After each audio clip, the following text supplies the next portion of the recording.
Welcome to the Wealth Transfer with TC. Today I'm going to give you guys an update on Zion Oil and Gas. And we are referring to the OTC stock ZNOG, which is their trading symbol.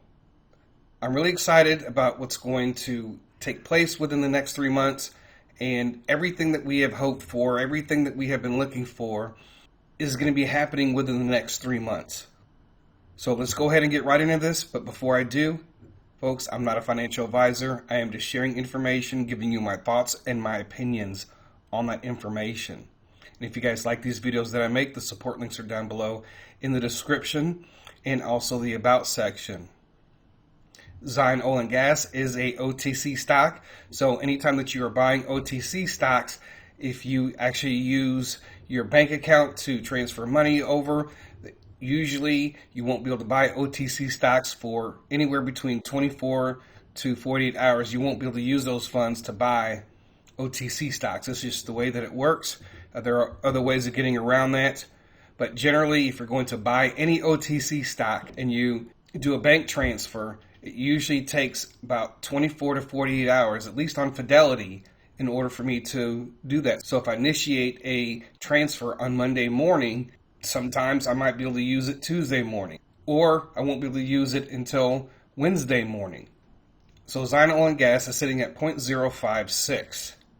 If you are looking to purchase Zion Oil and Gas, you might want to try to put in a limit order, maybe for 0.055. So Zion Oil put out an update on the 18th, and I'm actually surprised that, it did get a little bit of like a tiny bounce, but it wasn't anything. It's just been hovering around that 6 cents mark for forever, and I think it maybe went to like 0.063 or 64 or something like that on that day, and then of course it came back down. And so the enthusiasm in how people are looking at Zion Oil is not the same as it used to be, because if we were at this point and any of the other times that we have drilled into wells, right, the price has been over 20 something cents, right? So we're not seeing that this time around. And it's very interesting that, slowly it seems like, people are selling off because there's a lot of uncertainty, and they were trying to reduce some of the risk. And I understand that. Now, relating to the prophetic, Zion Oil has been prophesied a lot, and there's been a lot of pricing points and a lot of scenarios surrounding Zion Oil and Gas. And there's also a lot of confusion around Zion Oil and Gas too. And some of that comes from people who are prophesying, especially like when they say Zion Oil is going to have a major oil discovery. Well, they've already had a major oil discovery.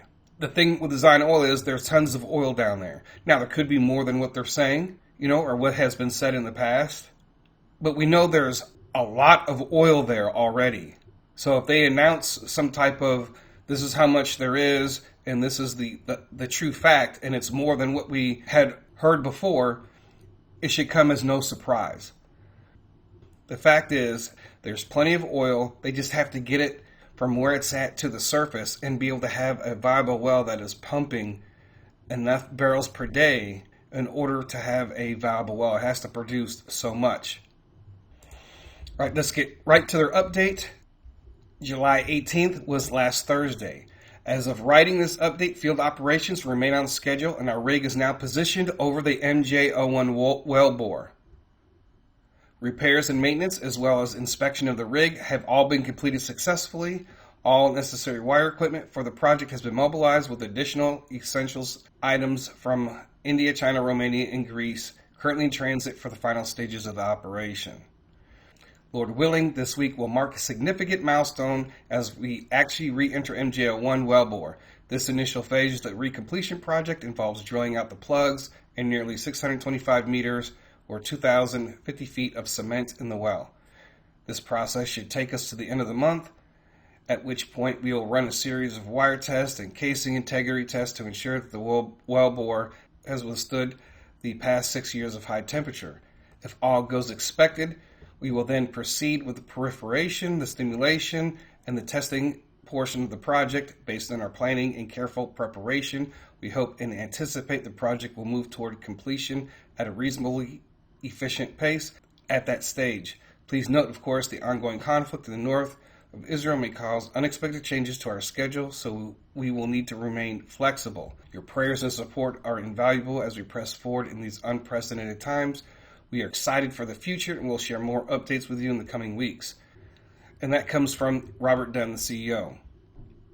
On the 18th, the well was positioned over the MJ01 wellbore. They anticipated by the end of the week that they would be drilling, and today's the 24th, so let's say they didn't start on the Sabbath and they waited. They just decided to wait till Sunday or Monday, right? So they should be drilling already. Right now, they haven't put out that update, and just looking at the short interest, sometimes you could tell when an update is coming. And on the 17th, the short interest dropped, and then it went back up. And so on the 18th was the day that the announcement came. And then it did drop, the percentage-wise, the ratio did drop on the 22nd, which was on Monday. And it did drop below that 10% mark. So I'm wondering if there's another update, probably an update saying, hey, look, we're actually drilling now. So maybe that might come in the next few days or next week. So looking at their timeline and the original timeline that they gave us, they're still within that timeline. So they told us before that the whole operation, once they start drilling, testing, everything all together, should take about 3 months. All right, so let's say if they started on July the 21st, they should know by October the 21st and announced and everything if they have a viable well. So we are looking for a September or October date. It just depends on how fast they can drill this out and get everything going, right? So they're still within that time frame.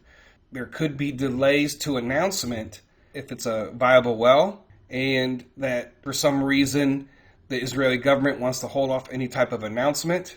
I don't know how long they can, especially concerning you have shareholders. But I would imagine if everything stays on schedule right now, we should have an announcement no later than the end of November, if there's no major delays. Now, I will say this, that they need to get this well a viable well. It is their last chance.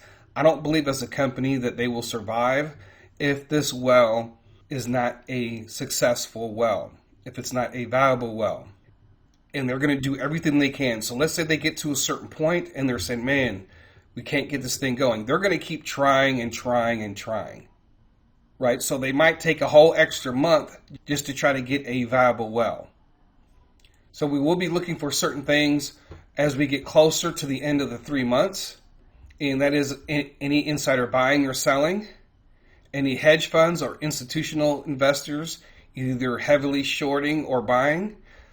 When we see a whole bunch of large purchases or a lot of heavy selling, right? Those are clues to some things that might be happening with Zion Oil, especially if there's either heavy or non-existent shorting. So let's say if all the shorting just dries up, right? Then we know something good is happening. Now, if there's a lot of heavy shorting, right, there's speculation that it's not going to be a viable well. So the other thing we're looking at is the mainstream media. If they start reporting on Zion Oil activities, right, closer to that 3 month period, that could be a possibility that is positive news and they haven't released any information, right? If we see the mainstream media getting involved with that. Now, the main thing we're going to be looking for, though, is fake news, whether it's positive or negative. Both scenarios can help the shorts. And what I mean by that is somebody could put out some positive news. Zion Oil has a viable well. And then the stock price begins to shoot up, and then it ends up being fake news, right? And so guess who benefits from that? Anybody who sold and anybody who's getting ready to short after it's been discovered that it's fake news, right? Or even fake negative news, right? To try to get people to sell. You know, for the Zion Oil community, just not to react to every piece of news that's out there or react to every comment that somebody might make. And so that's going to be the thing, you know, especially if you're buying and possibly it could be fake news and you're buying at $1 because it shot up because there's some fake news out there. So I have faith and I believe, and I'm just at that point in my life where if it happens, it happens. If it doesn't, it doesn't. But I do believe that Zion Oil will do whatever it can to make MJ01 a viable well. They might spend extra time trying to accomplish this goal. And if they have to, they'll sell off more shares or whatever the case. And if they do that, at this point, I'm all for it. Because if there is no viable well, there won't be any more Zion Oil and Gas. So anyways, thank you guys for listening. God bless. TC out.